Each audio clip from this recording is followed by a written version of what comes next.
Hey there, everybody, and welcome to today's presentation on Depression and Anxiety Treatment 101, Improving Nutrition. I'm your host, Dr. Dawn-Elise Snipes. Now, nutrition is one of those sort of sneaky things that we don't think about a lot, but it can play a huge role in improving your health and mental health. And I'm not talking about completely scrapping the way you eat and eating in a way that you feel deprived or you feel unhappy. I'm talking about making some small, simple changes one at a time. Maybe you decide you're going to start drinking more water. Okay, let's focus on that for the rest of the month. And then once you're comfortable doing that and you're regularly drinking more water, then you can try to do something else. Make these small changes because they're going to be more likely to last. Another change you can make is eat colorfully. When you have your plate in front of you, try to have at least 3 colors on your plate at every single meal. Blues, yellows, oranges, greens, purples, blacks. There's lots of colors. Experiment with new recipes or foods. I am 50 years old and I am still finding new foods that I haven't tried before or I haven't tried in a really, really long time, like artichokes or asparagus or mangoes. And some of those things I tried when I was younger and I didn't like them, but trying them again as an adult, I found that they're actually not so bad. Or maybe I try cooking them a different way.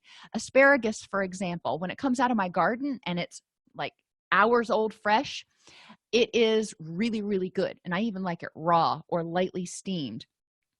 I still don't like asparagus from the supermarket because it tastes too bitter to me. Once it's been picked and for more than 24 hours, I find that it has too strong of a taste, and that's my preference. My son does not like store-bought spinach because it's too strong. However, I grow spinach hydroponically at home, and he loves that. He is more than happy to eat that because he says it's not as strong. Be willing to experiment. You can buy those tabletop hydroponic setups where you can grow your own salad greens, and it sounds a little gimmicky, but it really is really produces a much different tasting food, and it gives you the option to try different things. You can try different types of lettuce and different types of greens. To increase your water, keep a water bottle with you all the time. If you're carrying it with you, you're going to be more likely to sip on it, and that can help you stay more hydrated. Try to pay attention to the caffeine you drink because caffeine is a diuretic and will cause you to be more dehydrated. So will alcohol. So if you're drinking caffeine or alcohol, make sure to also drink extra water. Gradually reduce processed foods. And I say gradually do this because so much of the American diet is built on processed foods that if you decide you're going to eliminate all processed foods or all flour or whatever it is cold turkey, you're probably going to feel stressed, depressed, deprived. So gradually reduce it. Maybe start out by having 1 meal a day where you don't have any processed foods, and then 2 meals a day, and then 3 meals a day.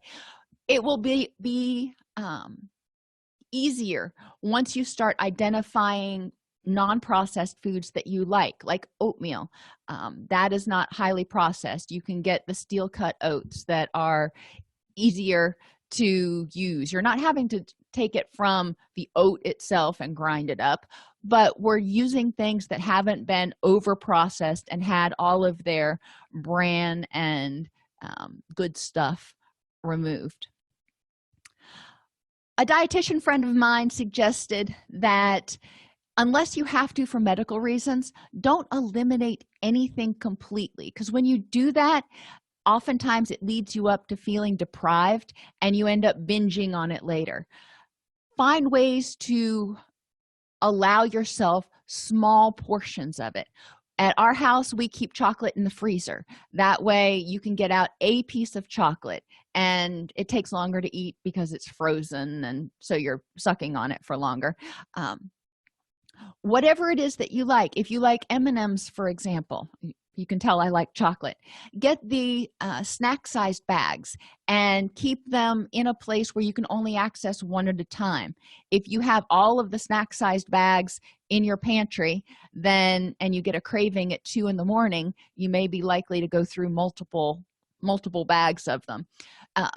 So I recommend to people, if they have a hard time with self-control, only buying a snack-sized bag at a time, or only allowing themselves access to whatever that preferred food is at a restaurant. So if you love pizza, for example, only have pizza when you go to a restaurant, and then don't bring more home, so you're not tempted to graze on it for the next 3 or 4 hours. And keep prepared vegetables and fruits handy for snacks. Baby carrots are great.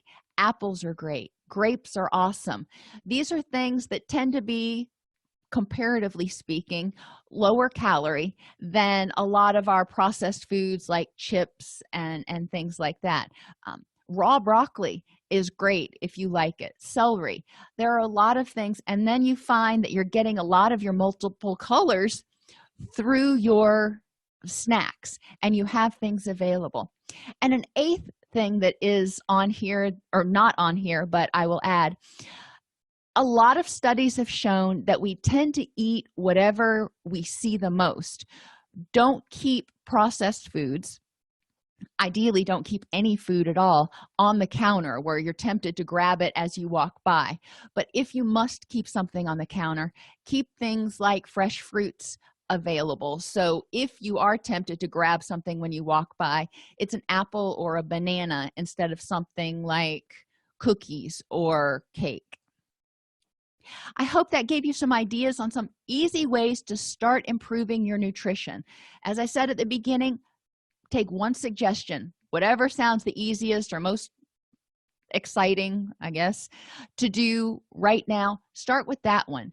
Do it for a month or more until it becomes habit and you're not even thinking about it, and then make another small change in order to make sure that your changes are lasting.